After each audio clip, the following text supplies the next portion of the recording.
Well, welcome, Declan, to the GAD TV interview. You've just recently made the move from Dublin Airport to London City. Perhaps you'd like to talk about a little bit about your career, because you've been in the airports industry, but also in broader industry as well. Yeah, I mean, I wasn't born and bred to the airports industry. I spent 26 years with ExxonMobil and sort of did all the different things with them. I finished up running their global alternative fuels business, and then I was headhunted to go back to Ireland to take on the DAA, because Air Rianta was being reinvented, and it had a new board, new mandate, and a very ambitious plan to invest in infrastructure and try and tidy the business up and do that. So I spent 7 years there. Contract came to an end, and I bumped into GIP along the way, and they made me an offer I couldn't refuse. So March I started in London City, and it's been great. Excellent. And so what's the future challenges? I know London City's got some substantial plans for expansion, and it's a very interesting, quite unique airport, certainly in the context of UK airports. It is, and that's what attracted me to it. I mean, of course, when you say what are the challenges, there's the known challenges and the unknown challenges, but the known challenges,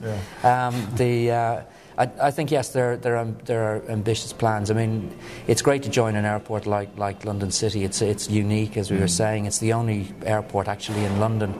It's a predominantly business-serving airport, and we pride ourselves on speed, convenience, and location. And you know, that's gone very well. I mean, one of the great things in coming in March was in April. The airport was awarded the Best European Airport under 5 million passengers award. So that was nice. But we need to work at that and continually work at that. And at the moment, on Monday we celebrated our 25th year in existence, and we announced an investment program of something around 15 to 20 million. And we're just going to revamp the facilities, continue to optimise what we've got, because further down the road, in another 2 or 3 years, we hope to be embarking on a major program which is actually going to deliver a significant amount of infrastructure. So moving passenger numbers from just over 3 million now to 9 to 12 million, and moving the number of movements we cater for up from 60 to 120, which we have permission for. So that's substantial growth. It's substantial growth. It's a good time to do it. I mean, there's some real opportunities for us in the market. If you consider that the London market's going to grow by about 30 million passengers over the next 5 to 6 years. There's a lot of discussion around policy, capacity, but we have the capacity, and we see ourselves taking some of that additional volume.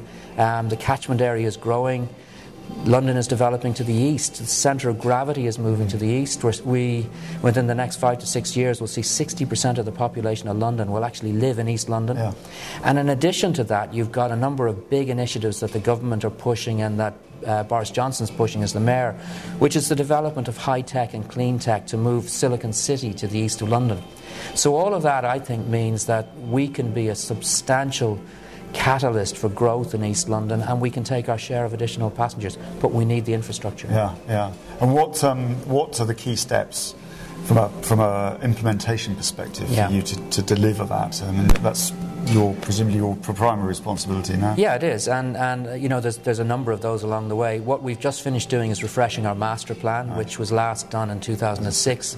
The good news is that actually it's not too far off what it was. It needs to be tweaked a bit, but there's real opportunity there. So we've refreshed the master plan. We've just about started the consultation, and obviously consultation is a huge part of this.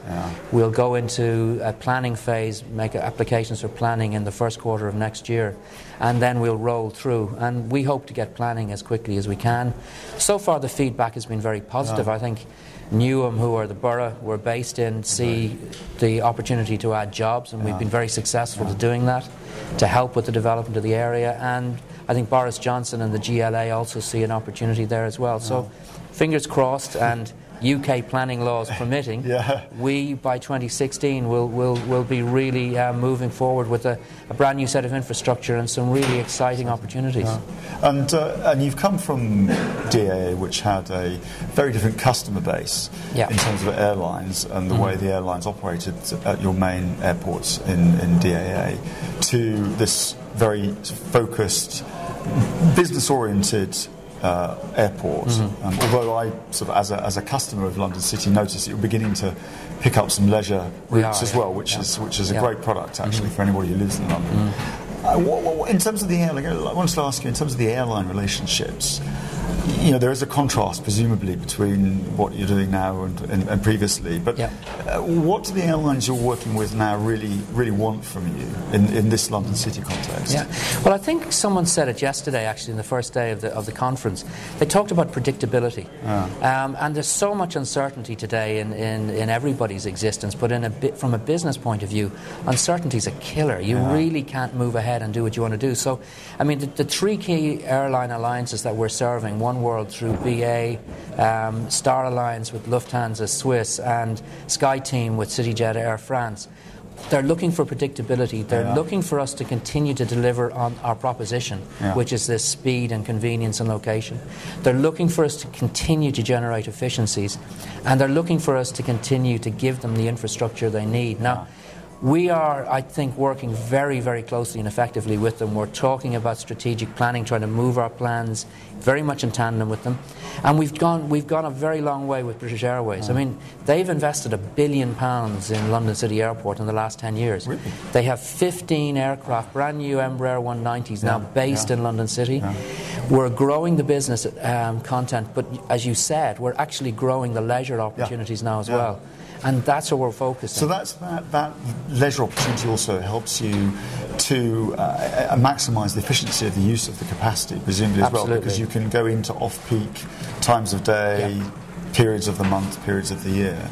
And is that for this capacity expansion, how much comes from your sort of traditional business class, kind of business-oriented product? How much do you think will come from that sort of more leisure-oriented market to get you from the 3 to 9, 10? It's difficult to break it down, but you know, you first of all, we've got a catchment area that's massively expanding, and you've got infrastructure which is delivering people into us. With the DLR, we've got the better road networks, we've got new river crossings coming in. So the catchment is growing. So we see the business proportion continuing to grow, but maybe sliding back. So ultimately we see about a 50-50 split where we're nearly 70% business, 30% leisure. And we're really beginning to see good progress with the leisure. This summer in particular with BA, we've seen some fantastic growth with leisure business. So it's a good product. That's what we're looking. Well, it's a good product, but it's one we've got to work on. And it's, you know, getting people through. I mean, we have a proposition which says 20 minutes after coming into our departure lounge for check-in, you should be through and ready to go to your departure gate.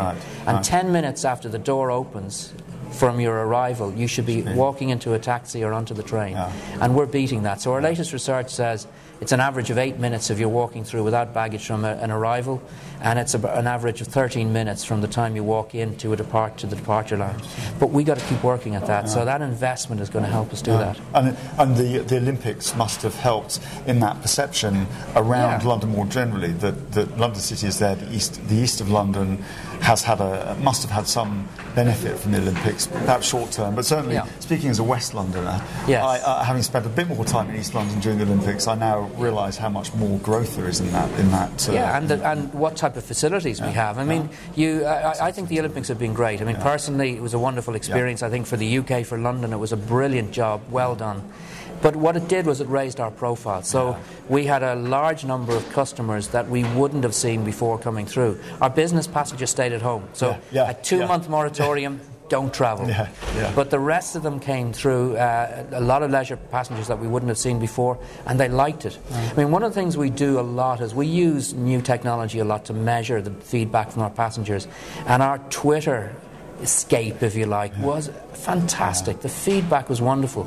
And we run an interactive Twitter service. So if you're in our airport and you don't like something or you like it, we're monitoring and we put you up on the board. So we've got digital boards in the terminal where we put up both good and bad comments, and people respond to that. So the response during the Olympics, it was good. That's great. So it's an opportunity to grow business even more.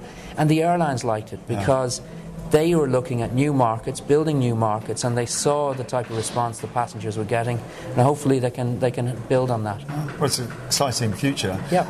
Just moving to perhaps broader issues, given we're at GAD and there's a large investment community here who've got a wide portfolio of investments around the world, and sort of building on your own personal experience, you've moved from a non-airport private sector industry job to a public sector owned airport job, and then now into the private sector.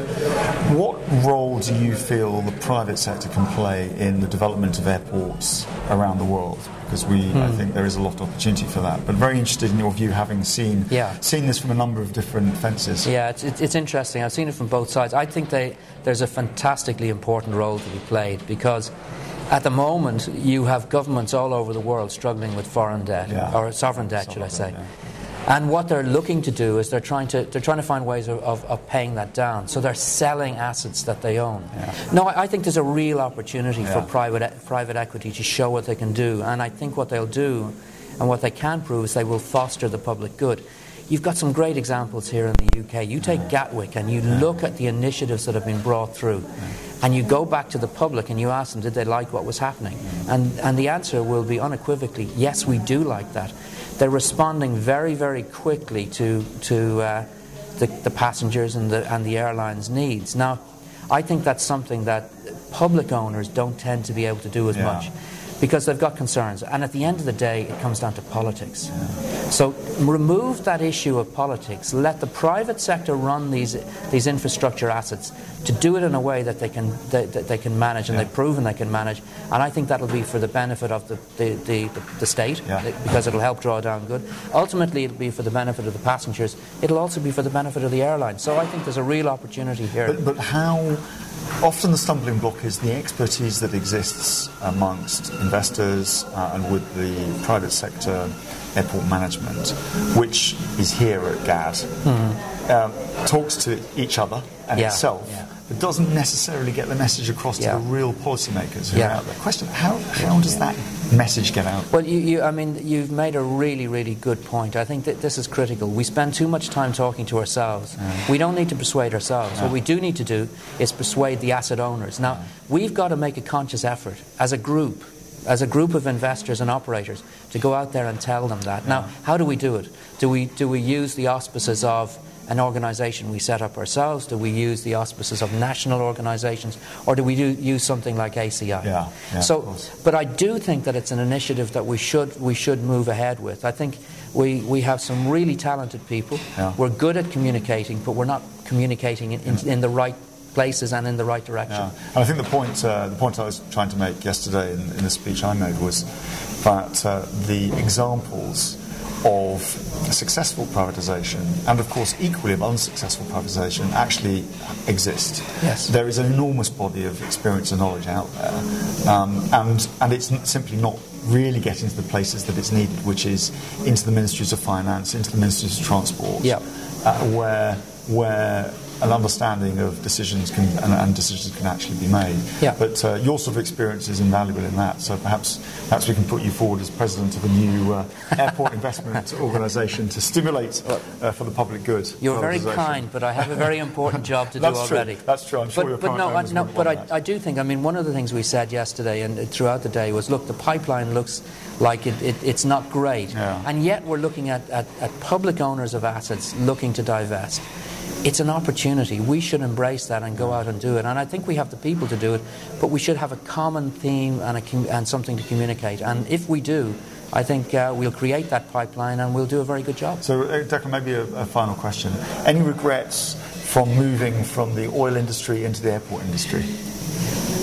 Absolutely none. I mean, I really enjoyed my time in the oil industry. It's a fantastic business, a really wonderful business. Very tough business, very competitive business. But actually, so is the airline industry, so is the airports business. And I think it's been a fabulous move for me. I've really enjoyed it. I think the people in it are very professional, very committed, and very talented. And I think that the combination that we have in the business at the moment, this is a very exciting time to be in this business.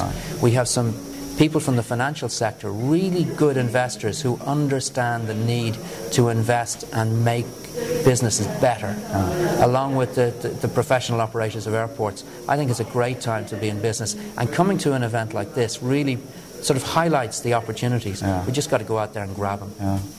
Well, thank you very much, Declan, and good luck in what's going to be an exciting few years at London City. Thank you very much. Thanks. Thank you.